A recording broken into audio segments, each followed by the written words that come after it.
வணக்கம் நண்பர்களே.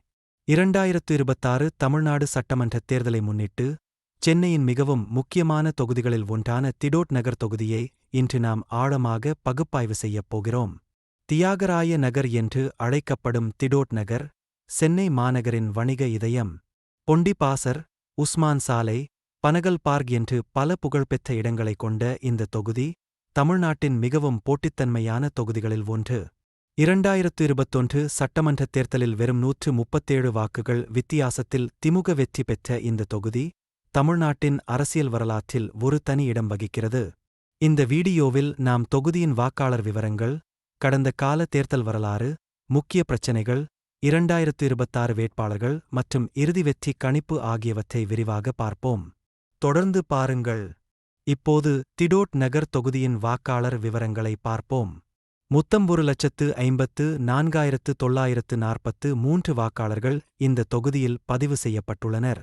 இதில் ஆண் வாக்காளர்கள் சுமார் 47%, பெண் வாக்காளர்கள் 53% உள்ளனர். பெண் வாக்காளர்கள் அதிகமாக இருப்பது குறிப்பிடத்தக்கது. 2021 தேர்தலில் வாக்குப்பதிவு சதவீதம் 55.71% இருந்தது. இது 2016 இல் 57.93% இருந்ததை விட சற்று குறைவு. சமூக அமைப்பு பார்க்கும்போது, திடோட் நகர் ஒரு நகர்ப்புற மத்திய வர்க்க தொகுதி. இங்கு பிராமண சமூகம், வணிக சமூகம், மார்வாடி சமூகம் என பல்வேறு சமூகத்தினர் வாழ்கின்றனர். இவர்கள் அனைவரும் நகர்ப்புற வசதியான வாழ்க்கை வாழ்பவர்கள். இந்த தொகுதியில் வாக்காளர்கள் படித்தவர்களாகவும், விழிப்புணர்வு உடையவர்களாகவும் இருப்பதால், வேட்பாளரின் தகுதியும் செயல்திறனும் மிகவும் முக்கியமான காரணிகளாக இருக்கும். இப்போது திடோட் நகர் தொகுதியின் கடந்த கால தேர்தல் வரலாற்றை பார்ப்போம். 2011 தேர்தலில் அதிமுக வேட்பாளர் விடோட் பி. கலைராஜன் 58.48% வாக்குகளுடன் மிகப்பெரிய வெற்றி பெற்றார். 32,462 வாக்குகள் வித்தியாசத்தில் வென்றார். இது மிகப்பெரிய வெற்றி. 2016 தேர்தலில் நிலைமை மாறியது. அதிமுக வேட்பாளர் பி. சத்தியநாராயணன் 37.47% வாக்குகளுடன் வென்றார். ஆனால் திமுக வேட்பாளர் டாக்டர் என்.எஸ். கனிமொழி 35.25% பெற்று 2ஆம் இடத்தில் வந்தார். வித்தியாசம் வெறும் 3,155 வாக்குகள் மட்டுமே. 2021 தேர்தலில் மிகவும் நாடகீயமான நிகழ்வு நடந்தது. திமுக வேட்பாளர் ஜே. கருணாநிதி 40.05% வாக்குகளுடன் வென்றார். ஆனால் அதிமுக வேட்பாளர் சத்தியநாராயணன் 40.95% பெற்றார். வெறும் 137 வாக்குகள் மட்டுமே வித்தியாசம். இது தமிழ்நாட்டின் மிக நெருக்கமான தேர்தல் முடிவுகளில் ஒன்று. இந்த தொகுதியில் ஒவ்வொரு வாக்கும் மிகவும் முக்கியமானது என்பதை இந்த வரலாறு நமக்கு தெளிவாக காட்டுகிறது. தற்போதைய திடோட் நகர் சட்டமன்ற உறுப்பினர் ஜே. கருணாநிதி அவர்களைப் பற்றி பார்ப்போம். திமுக கட்சியைச் சேர்ந்த ஜே. கருணாநிதி 2021 தேர்தலில் வெறும் 137 வாக்குகள் வித்தியாசத்தில் வெற்றி பெற்றார். இது மிகவும் குறுகிய வெற்றி என்றாலும், அவர் தொகுதி மக்களுடன் நேரடி தொடர்பை பராமரித்து வருகிறார். கருணாநிதி அவர்கள் தொகுதியில் பல உள்கட்டமைப்பு பணிகளை மேற்கொண்டுள்ளார். சாலை அமைப்பு, குடிநீர் வசதி மேம்பாடு மற்றும் நலத்திட்ட விதரிப்பு என பல பணிகளில் ஈடுபட்டுள்ளார். ஆனால் 2026 தேர்தலில் திமுக புதிய வேட்பாளராக ராஜா அன்பழகன் அவர்களை அறிவித்துள்ளது. இது ஒரு முக்கியமான மாற்றம். புதிய வேட்பாளர் தொகுதி மக்களிடம் எவ்வளவு தொடர்பை ஏற்படுத்திக் கொள்கிறார் என்பது முக்கியமான கேள்வி. ஆளுங்கட்சியின் ஆதரவும், கடந்த 5 ஆண்டுகளில் திமுக அரசு செய்த நலத்திட்டங்களும் புதிய வேட்பாளருக்கு உதவியாக இருக்கும் என்று கணிக்கப்படுகிறது. திடோட் நகர் தொகுதியில் மக்களை அலைக்கழிக்கும் முக்கிய பிரச்சினைகளை பார்ப்போம். முதலாவதாக, போக்குவரத்து நெரிசல். பொண்டி பாசர், உஸ்மான் சாலை, திடோட் நகர் முக்கிய சாலைகளில் தினமும் கடுமையான போக்குவரத்து நெரிசல் ஏற்படுகிறது. வணிக வளர்ச்சியால் வாகனங்கள் அதிகரித்துள்ளன, ஆனால் சாலை அகலம் அதற்கேற்ப விரிவாக்கப்படவில்லை. நெருங்கடி சேவைகள் கூட சரியான நேரத்தில் வர முடியாத நிலை உள்ளது. இரண்டாவதாக, குடிநீர் தட்டுப்பாடு. கோடை காலங்களில் மற்றும் மாற்று நாட்களில் தண்ணீர் வரவில்லை என்று மக்கள் புகார் கூறுகின்றனர். நகர்ப்புற தொகுதியாக இருந்தும் குடிநீர் பிரச்சினை தீர்க்கப்படவில்லை. மூன்றாவதாக, மின்தடை பிரச்சினை.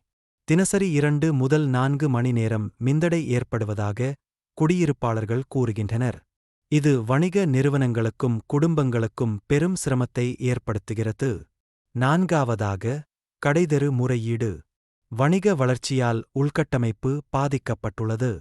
கழிவு மேலாண்மை, நடைபாதை ஆக்கிரமிப்பு மற்றும் பொது இடங்கள் குறைவு என்ற பிரச்சினைகள் உள்ளன. இந்த பிரச்சினைகளை தீர்க்கும் வேட்பாளருக்கு மக்கள் வாக்களிப்பர்.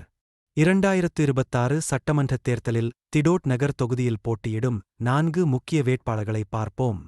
முதலாவதாக, திமுக சார்பில் ராஜா அன்பழகன். திமுக கட்சியின் புதிய வேட்பாளர். கட்சியில் நீண்ட நாள் பணி செய்தவர்.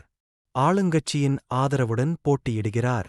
நலத்திட்டங்கள் மற்றும் அரசு சாதனைகளை முன்னிலைப்படுத்தி பிரசாரம் செய்கிறார். 2. அதிமுக சார்பில் பி. சத்தியநாராயணன். 2016 தேர்தலில் வெற்றி பெற்றவர். 2021 இல் வெறும் 137 வாக்குகளில் தோற்றவர். மீண்டும் தொகுதியை மீட்க வந்திருக்கிறார். அனுபவமிக்க வேட்பாளர். 3. தவக சார்பில் என். ஆனந்த். விஜய் நடிகரின் தமிழக வெற்றி கழகத்தின் புதிய வேட்பாளர். இளைஞர்களிடம் ஆதரவு தேடுகிறார். புதிய அரசியல் சக்தியாக வருகிறார். 4. நாம் தமிழர் கட்சி சார்பில் அனுஷா விஜயகுமார். 3ஆம் முன்னணியின் வேட்பாளர். தமிழ் தேசிய அரசியலை முன்னிலைப்படுத்துகிறார். இந்த 4 வேட்பாளர்களுக்கிடையே திடோட் நகர் தொகுதியில் கடுமையான போட்டி நிலவும். ஒவ்வொரு வாக்கும் தீர்மானகரமாக இருக்கும். இப்போது 2026 தேர்தலில் திடோட் நகர் தொகுதியில் வெற்றி யாருக்கு என்று பகுப்பாய்வு செய்வோம். வாக்கு சதவீத கணிப்பு பார்க்கும்போது திமுக 43%, அதிமுக 38%, தவக 12% மற்றும் நாம் தமிழர் கட்சி 7% பெறலாம் என்று கணிக்கப்படுகிறது. திமுக வலிமைகள் என்னவென்றால், ஆளுங்கட்சி என்ற அனுகூலம், நலத்திட்டங்களின் பலன் மற்றும் எதிர்ப்பு வாக்குகள் பிரிவது. ஆனால் புதிய வேட்பாளர் என்பதால் தொகுதி தொடர்பு குறைவாக இருக்கலாம். அதிமுக வலிமைகள் என்னவென்றால், சத்தியநாராயணன் 2016 வெற்றி அனுபவம், தொகுதியில் நீண்ட நாள் பணி மற்றும் நகர்ப்புற மக்கள் ஆதரவு. ஆனால் 2021 இல் தோல்வி மனோபாவம் சவாலாக இருக்கும். தவக மற்றும் நாம் தமிழர் கட்சி வாக்குகள் யாரை அதிகம் பாதிக்கும் என்பது முக்கியமான கேள்வி. இந்த வாக்குகள் திமுகவிற்கு சாதகமாக இருக்கும் என்று கணிக்கப்படுகிறது. எதிர்பார்க்கப்படும் வெற்றி வித்தியாசம் 3000 முதல் 8000 வாக்குகள் வரை இருக்கலாம். ஆனால் இது மிகவும் போட்டித்தன்மையான தொகுதி என்பதால் கடைசி நிமிடம் வரை யார் வெல்வார் என்று சொல்வது கடினம். நண்பர்களே, திடோட் நகர் தொகுதி பகுப்பாய்வை இப்போது முடிக்கிறோம். சுருக்கமாக சொல்வதென்றால், திடோட் நகர் தொகுதி தமிழ்நாட்டின் மிகவும் போட்டித்தன்மையான தொகுதிகளில் ஒன்று. 2021 இல் வெறும் 137 வாக்குகள் மட்டுமே வித்தியாசத்தில் திமுக வெற்றி பெற்றது என்பது இதை நிரூபிக்கிறது. 2026 தேர்தலில் திமுக வேட்பாளர் ராஜா அன்பழகன் வெற்றி பெற அதிக வாய்ப்பு உள்ளது என்று கணிக்கப்படுகிறது. ஆளுங்கட்சி அனுகூலம், நலத்திட்டங்கள் மற்றும் எதிர்ப்பு வாக்குகள் பிரிவது இதற்கு காரணம். ஆனால் அதிமுக வேட்பாளர் சத்தியநாராயணன் 2016 வெற்றியின் அனுபவத்துடன் மீண்டும் வருகிறார். இது ஒரு கடுமையான போட்டியாக இருக்கும். இறுதியில் திடோட் நகர் மக்கள்தான் தீர்மானிப்பார்கள். போக்குவரத்து நெரிசல், குடிநீர் பிரச்சினை, மின்தடை போன்ற உள்ளூர் பிரச்சினைகளை தீர்க்கும் வேட்பாளருக்கு மக்கள் வாக்களிப்பார்கள். இது போன்ற தேர்தல் பகுப்பாய்வுகளுக்கு எங்கள் சேனலை சப்ஸ்கிரைப் செய்யுங்கள், லைக் செய்யுங்கள், நண்பர்களிடம் பகிருங்கள். நன்றி, வணக்கம்.